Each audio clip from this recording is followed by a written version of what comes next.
നിങ്ങൾ ഈ കാണുന്ന ഒരു ജോബ് ഇൻ്റർവ്യൂ അല്ല, ഒരു പൊളിമൂ ഡേറ്റിംഗ് പാർട്ടിയാണ്. എവിടെയാണ് നടക്കുന്നത്? അങ്ങ് ജർമ്മനിയിൽ, ഇങ്ങ് ഫ്രാങ്ക്ഫർട്ടിൽ.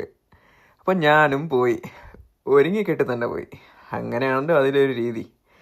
സംഭവം എന്താണെന്ന് വെച്ചാൽ ഓരോരുത്തർക്കും 5 മിനിറ്റ്സ് അലൗഡാണ്. ആ 5 മിനിറ്റ്സിന് മുമ്പ് ഇരിക്കുന്ന partner From Kerala, I don't know Hindi and maybe I will be wrong with the lyrics. Okay. Go on. हम तेरे बिन अब रह नहीं सकते तेरे बिना क्या. ഇംപ്രസ് ചെയ്യിക്കാനായി പാടാനറിയാത്ത ഞാനും ഒരു പാട്ടങ്ങ് പാടി. അവർ ഇംപ്രസ്സായ അവരുടെ കയ്യിരിക്കുന്ന ഷീറ്റിൽ ഡേറ്റിന് എസ് ഓർ നോ മാർക്ക് ചെയ്യും. എങ്ങനെയുണ്ട്? വെറൈറ്റി അല്ലേ? ഡേറ്റിങ് മാത്രമല്ല കേട്ടോ, നല്ലൊരു DJ പാർട്ടി കൂടി ഉണ്ടായി. അപ്പോൾ ഡേറ്റിങ്ങും DJ പാർട്ടിയൊക്കെ കഴിഞ്ഞ് നേരം വെളുത്തു. നേരെ അവിടെ നിന്ന് ഫസ്റ്റ് ട്രെയിൻ ഗോസ്ലാറേക്ക് പിടിച്ചു. അപ്പോൾ ഇതുപോലുള്ള പാർട്ടികളുടെ ലിങ്ക് കാര്യങ്ങളൊക്കെ കിട്ടാനായിട്ട് എനിക്കൊന്ന് DM ചെയ്താൽ മതി. അപ്പോൾ see you in the next video.